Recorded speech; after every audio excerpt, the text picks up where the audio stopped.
Hello বন্ধুরা, আজকে মজাদার একটা আমের বড়া তোমাদের সঙ্গে শেয়ার করব। এখানে পাকা আমগুলো চিপে নিয়েছি আর স্বাদ মতো একটু চিনি দিয়ে দিলাম মিষ্টি হওয়ার জন্য। এরপর আমি গ্যাসে বসিয়ে দিলাম জাল দেওয়ার জন্য, ভালো করে একটু জাল দিয়ে দেব। আর তারপরে একটু কিশমিশ, একটু বাদাম দিয়ে দেবো। দেখো কিশমিশটা দেওয়া হয়ে গেল, তারপরে একটু বাদামও দিয়ে দেবো আর ভালো করে এটা জাল দিয়ে একটু গাঢ় করে নেব আমটাকে। তো দেখো এদিকে ভালো করে আমি জাল দিয়ে দিয়েছি, এদিকে দেখো কতটা গাঢ় হয়ে গেছে আর বাদাম আর কিশমিশটাও দেখো সিদ্ধ হয়ে গেছে। আর এদিকে তোমার জাল দেওয়ার পর একটু ঠান্ডা করে নিলাম। ঠান্ডা করে নেওয়ার পর এখন চালের গুঁড়োটা দিয়ে দেবো। ওখানে চালের গুঁড়োটা দিয়ে ভালো করে মিক্সড করে নেব। আর তারপরে দিয়ে দেব হচ্ছে তোমার ময়দা। তো ময়দা দিলে জিনিসটা নরম হবে, ওটাও দিয়ে দেবো। তো এই যে দেখতে পাচ্ছ ময়দা, মা এখানে এখন ময়দা দিয়ে দেবে। 1 বাটি মতো ময়দা দিয়ে দিল আর একটু দিল। তো চলো এবার ভালো করে মিক্সড করে নিই। আর পুরোটা তোমরা দেখতে থাকো কীভাবে কি হচ্ছে।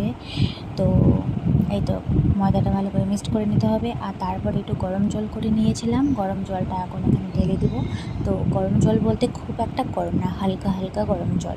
এদিকে গরম জলটা দেওয়া হয়ে গেল আর মা এখন ভালো করে মেখে নিচ্ছে। দেখো যাতে বড়াটা অনেক সুন্দর হয় তার জন্য হাত দিয়ে মাখিয়ে নিচ্ছে ভালো করে।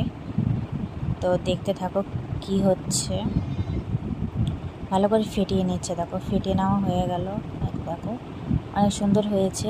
আর শুধু আমের বড়া না, এদিকে এখন মা হচ্ছে তোমার ছাঁচের পাকোয়ানও করবে। তার জন্য দেখো এদিকে বানাতে শুরু করে দিয়েছে ছাঁচের পাকোয়ান আর আম বড়া। এইদিকে তোমার ছাঁচের পাকোয়ানগুলো হয়ে গিয়েছে, দেখো ভাজা প্রায় শেষের দিকে। আর এদিকে আর একটু বাকি আছে, সেগুলো ভেজে নিলে কমপ্লিট। আর এদিকে দেখো মা এখন আম বড়া ভাজতে দিবে। তো সব কিছু রেডি হয়ে গেছে, একটু ভালো করে আবার ফেটিয়ে নিচ্ছে ভাজার আগে আগে। তো এই যে দেখো এখন একটা একটা করে তেলের মধ্যে কীভাবে দিচ্ছে।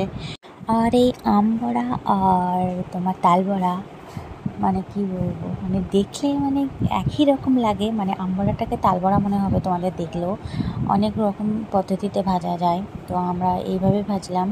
তো এটা হচ্ছে আমের বড়া, আম সেন্ট করবে আর খেতেও বেশ দারুণ, একদম তাল বড়ার মতো।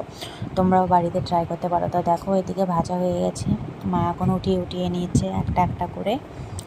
তো দেখো এই যে আর একটু তেলটা ছেঁকে নিল। তো এখন ভেজে নেব সব কটায় একটা একটা করে, এভাবে ভেজে নেব। আর অনেক মজাদার, দারুণ খেতে। তো তোমরাও বাড়িতে ট্রাই করতে পারো। তো দেখো এখানে সব কটাই ভাজা হয়ে গেছে, বেশি না কয়েকটা ভাজা হয়েছে বাড়িতে খাওয়ার জন্য। আর দারুণ হয়েছে খেতে, মিষ্টিটাও ঠিকঠাক আর নরম। তো চলো আজকে জানা টাটা।